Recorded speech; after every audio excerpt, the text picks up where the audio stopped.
Welcome into Steelers Talk. I'm your host, Jack Sperry. Thank you guys for joining me here on Friday night to talk about the latest Steelers injury news and updates. The final Steelers injury report for Week 12 for this week's matchup between the Steelers and Bears came out this afternoon, and I've got some thoughts as to how the different injury designations could potentially impact this week's matchup in the Windy City. So make sure you guys click that subscribe button if you haven't already.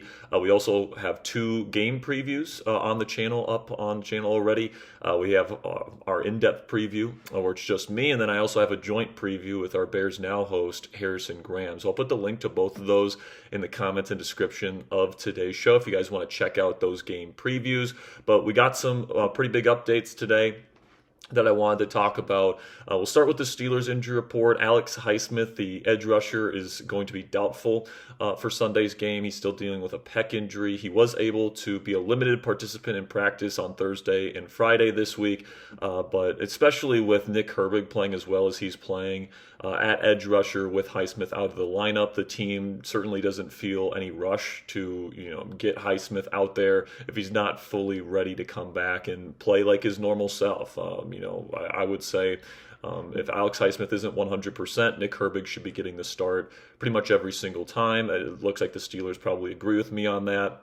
In terms of the guys that are questionable, Aaron Rodgers is officially questionable to play on Sunday. Mike Tomlin, with some of the things that he was saying after practice today, it kind of made it seem like, he used phrases like, I appreciated the effort that Rodgers has put out on the practice field these last 2 days, but Rodgers was not able to be a full participant in any practice this week. He's still wearing that brace.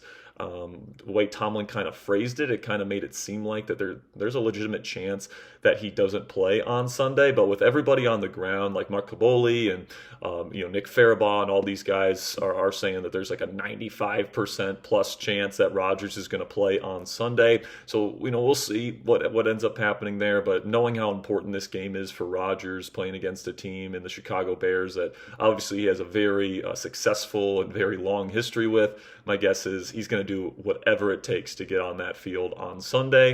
And after practicing in a limited capacity these last 2 days, I would say the chances of him playing are pretty darn good.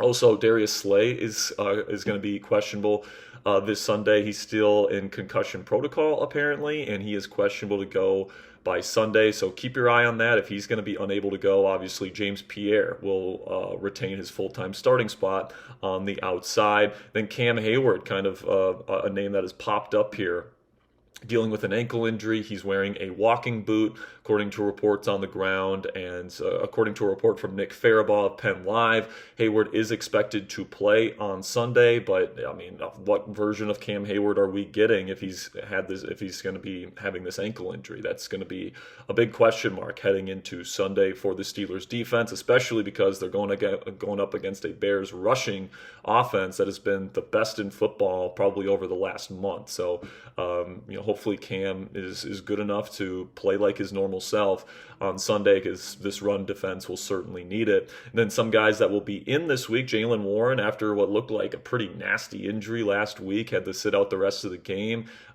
Thank God it wasn't as bad as it looked live. It's just an ankle injury, and he was able to practice today and Thursday, and he will be good to go for Sunday afternoon.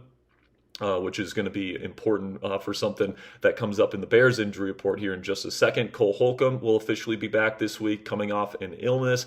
Be interesting to see between him and Malik Harrison who gets the most snaps this week, if they rotate those guys in as that third linebacker. I think that Harrison has looked really good in Cole Holcomb's absence, and I don't know if I necessarily want to change that on early downs. I guess we'll see how the Steelers use him.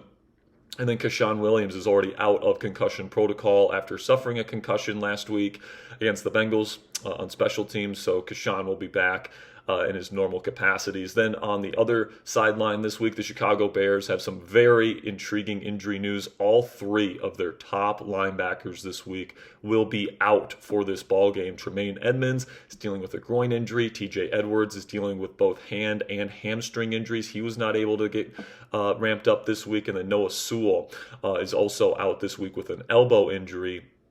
And that's really going to affect the way that the Chicago Bears can really call their defense, all right? Because they've pretty much all of their second level players that they trust on the field are going to be out in this ball game. So what I would expect from Chicago, a team that usually plays a lot of nickel, but I would expect them to play a lot of dime this week, which means 6 defensive backs to just one linebacker, or maybe even 5 defensive linemen. We'll just have to see how they line up, but they just don't have a lot of linebacker depth heading into this week's game, which likely means they're going to be playing extremely light. So look for the Pittsburgh Steelers to really ramp up the size advantage and the strength advantage and try and run the ball down their throats in this ball game, especially with Jaylen Warren good to go. You're going to have all 3 of your backs ready to handle the workload that I think the Steelers are going to be going into this game with, especially with Aaron Rodgers not 100% likely heading into this game.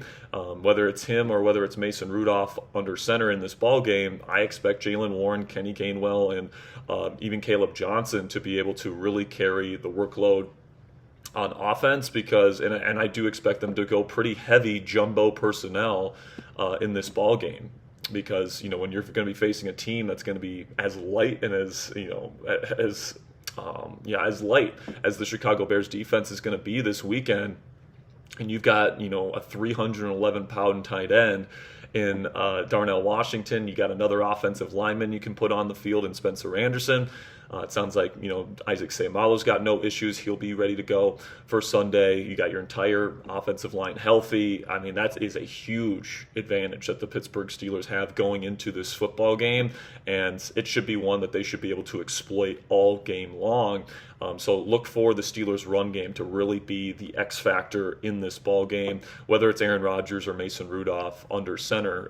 The star of the show, plain and simply, should be the Steelers' run game. And hopefully this is, a turning point in the season for the offense, where, we covered it actually in the video we put out earlier today about some offensive changes I would make for the Pittsburgh Steelers. I suggested that the Steelers should pass the ball less. Right now they're passing the ball at over 58% of their plays, which is top 12 in the National Football League. And I really think that this offense was always built and should be a run-first offense. I know you got, arguably a top 5 quarterback of all time as your quarterback, but he's not that level of player anymore. I think that Rodgers is best suited as more of a game manager that is a secondary component to a really good run game. And, Jaylen Warren is having the best season for a running back, for a Steelers running back, we have seen in a little while now. So I think that he should be featured more. And then you got 2 pretty darn good supplementary backs, in my opinion. I've liked what I've seen from Caleb Johnson over the last few weeks.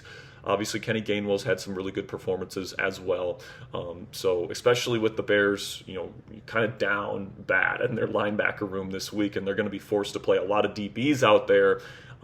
Certainly you should go out there and try to run the ball, especially because Jaylen Johnson, their excellent number 1 corner, might be back on Sunday. He is officially questionable to go. He's been working his way back from a groin injury. Kyler Gordon, their nickel, dealing with a calf injury, is also questionable, but honestly, that one doesn't matter as much to me because C.J. Gardner-Johnson has been really good for them this year in the nickel. Also, Theo Benedict, their starting left tackle, who's been a big part of their run game success ever since they benched Braxton Jones, is questionable with a quad. And then their strong safety, Jaquan Brisker, is also questionable. And if Brisker's not going to be able to go, that's going to be a big deal for the Chicago Bears defense. So those middle of the field defenders for Chicago are certainly going to be light on Sunday, and the Pittsburgh Steelers need to work to really take advantage of that if they want to win this ball game on Sunday afternoon and improve to 7-4 on the season. So, that's kind of where I'm at right now, guys, in terms of these injury updates and how it's going to affect this week's ball game. I do want to touch on this just a little bit. I think I'm going to do a full video on this tomorrow, but you guys are probably watching this with the knowledge that Diana Rossini from The Athletic has reported that Brandon Aiyuk and the 49ers are now on their way towards a divorce. The 49ers have voided the guaranteed money on Aiyuk's future years on his contract because he hasn't been attending team meetings, all this different stuff.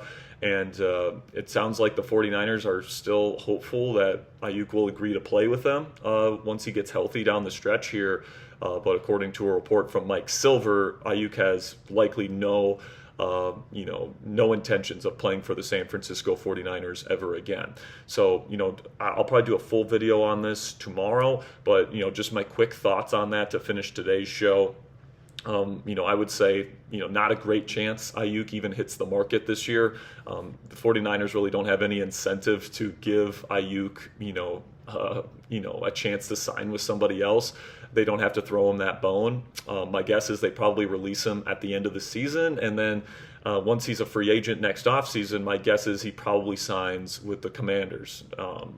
He sounded like he was at least open to coming to the Pittsburgh Steelers when the Steelers tried to pursue him last year, but obviously he goes back to the 49ers, and Jaylen Daniels, the Commanders quarterback, is Aiyuk's best friend. He's a former college teammate of his, and not to mention the former assistant GM from the 49ers, the current Commanders GM, Adam Peters, obviously has an established relationship with Brandon Aiyuk. So my guess is Aiyuk in 2026 will be a Washington Commander, not a Pittsburgh Steeler.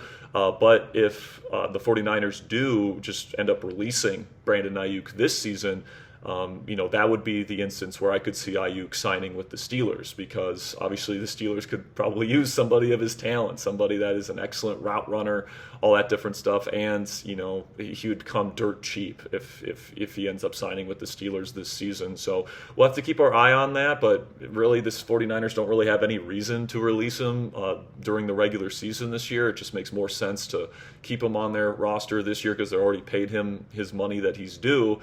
And they don't really save any cap money by letting him go. So it makes more sense for the Niners just to keep him on their roster for the rest of the season than let him go next offseason. But I guess there's always a chance they just want to cut their losses and just be done with Brandon Aiyuk. So I guess we'll see what happens on that front. I'll probably do a full video breaking down the entire situation with Aiyuk tomorrow, so you guys have all the information. But I appreciate you guys coming in here, listening to this injury update here as we get ready for Week 12 versus the Bears. I will have not one but two videos for you guys tomorrow. We'll see if MVS or Asante Samuel Jr. gets elevated from the practice squad tomorrow. If there's any more Aiyuk updates, I'll make sure to get that to you guys as well. And then, of course, we have our weekly mailbag where I answer your questions on the black and gold. So if you don't want to miss any of that, make sure you guys click that subscribe button. Greatly appreciate your guys' support. And until next time, guys, here we go, Steelers.